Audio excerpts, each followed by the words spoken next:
पहलगाम से पर्यटकों को जाने के लिए कहा गया। पहलगाम का इलाका पर्यटकों से खाली कराया गया। सुरक्षा के बीच पर्यटकों को सुरक्षित निकाला गया। पहलगाम हमले के आतंकियों की तस्वीर सामने आई। सेना ने सुलेमान शाह आसिफ का स्केच जारी किया। आतंकी अबू तलहा का भी स्केच सेना ने जारी किया। आतंकी 26/11 जैसे हमले की तैयारी के साथ आए थे। पहलगाम हमले में शामिल आतंकियों के स्केच जारी। 2 आतंकी आपस में पश्तो में बात कर रहे थे। स्थानीय आतंकियों में आदिल और आसिफ, बिजबेहरा और त्राल के थे आतंकी आदिल और आसिफ।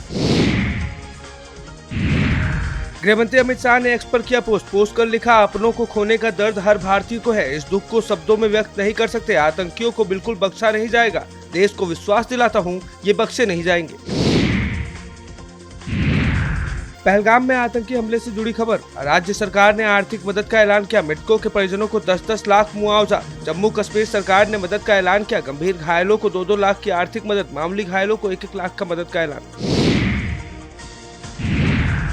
हार्ले डेविडसन बाइक्स पर आयात शुल्क शून्य। भारत सरकार कर सकती है आयात शुल्क शून्य। ब्लूमबर्ग की रिपोर्ट के हवाले से खबर। अन्य हाई एंड बाइक्स पर इंपोर्ट ड्यूटी खत्म करने पर विचार। 750 सीसी से ऊपर की बाइकों पर आयात शुल्क हटाने की योजना। हाई एंड मोटरसाइकिलों के टैक्स को 0 करने पर भी विचार। ट्रंप टैरिफ के जवाब में यह बड़ा कदम।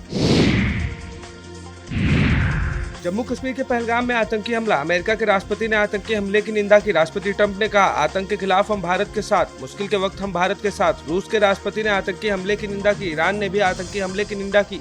इटली के पीएम ने भी आतंकी हमले की निंदा की।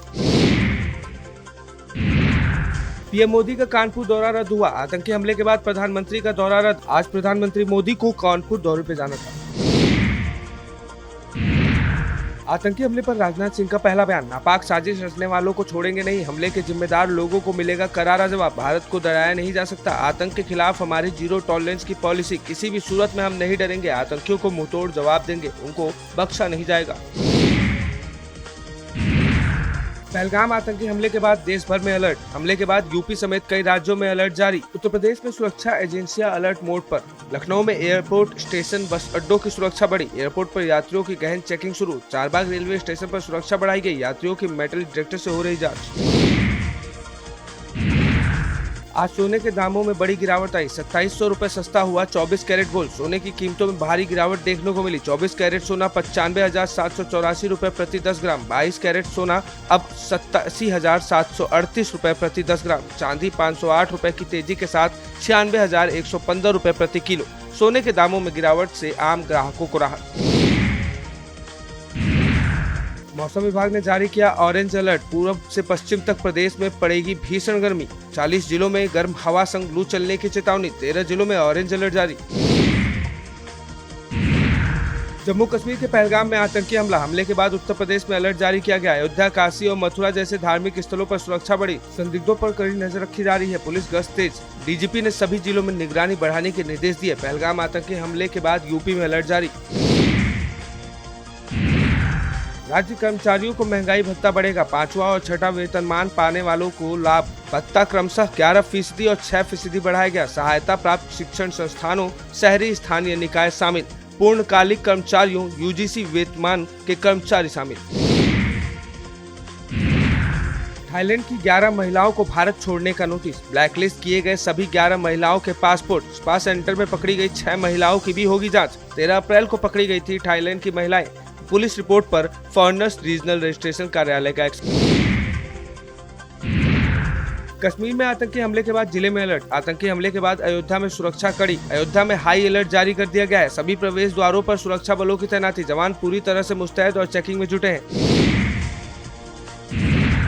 मुरादाबाद से सपा सांसद रुचि वीरा से जुड़ी बड़ी खबर। रुचि वीरा की याचिका पर इलाहाबाद हाईकोर्ट में सुनवाई टली। रुचि वीरा की याचिका पर अगली सुनवाई 28 अप्रैल को होगी। आचार संहिता उल्लंघन मामले में दर्ज हुई थी एफआईआर।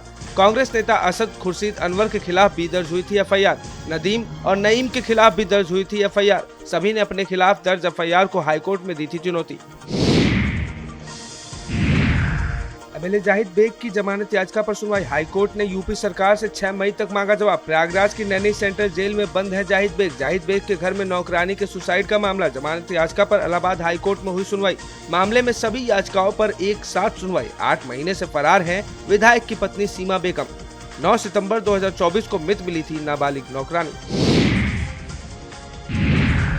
बिजनौर निवासी शख्स ने चीन की महिला से की शादी, बहू बनी चीन की सियाओ। हिंदू रीति से रचाई शादी। बिजनौर के चांदपुर में विदेशी बहू ने लिए 7 फेरे, दोनों को अफ्रीका में हुई थी मुलाकात। भारत में रचाई शादी। सॉफ्टवेयर इंजीनियर अभिषेक और सियाओ ने की शादी। कोर्ट मैरिज के बाद सियाओ ने अपनाया हिंदू धर्म।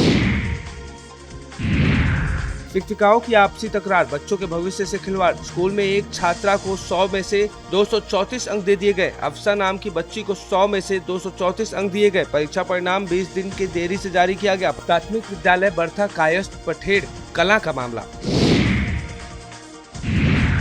सपा सांसद जियाउर रहमान बर्ग से जुड़ी बड़ी खबर। जियाउर रहमान बर्ग के बिना नक्शा मकान निर्माण का मामला। मकान निर्माण के मामले में आज होनी थी सुनवाई, आज नहीं हो सकी सुनवाई। 29 अप्रैल को होगी सुनवाई। बिना नक्शा मकान निर्माण का सपा सांसद पर आरोप। संबल नगर क्षेत्र के मोहल्ला दीपा सराय का मामला।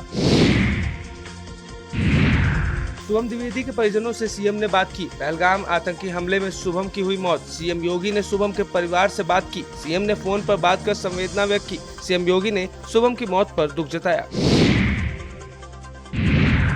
लखनऊ के कई पर्यटक श्रीनगर हवाई अड्डे पर फंसे। श्रीनगर एयरपोर्ट पर एयरपोर्ट प्रशासन ने की व्यवस्था। टेंट लगाकर यात्रियों को एयरपोर्ट पर राहत दी जा रही। जो यात्री पहले आ गए हैं उनके लिए टेंट की व्यवस्था। आतंकी हमले के बाद से वापस घर लौट रहे यात्री, जिनकी आज की फ्लाइट वो भी कल से ही एयरपोर्ट पर मौजूद है।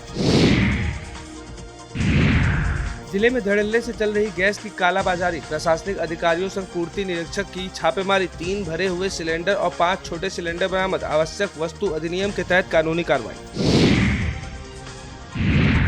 पहलगाम आतंकी हमले के बाद उत्तराखंड में अलर्ट। देहरादून में सघन चेकिंग अभियान चलाया जा रहा है। रेलवे स्टेशन, ISBT व अन्य बॉर्डर क्षेत्रों में चेकिंग।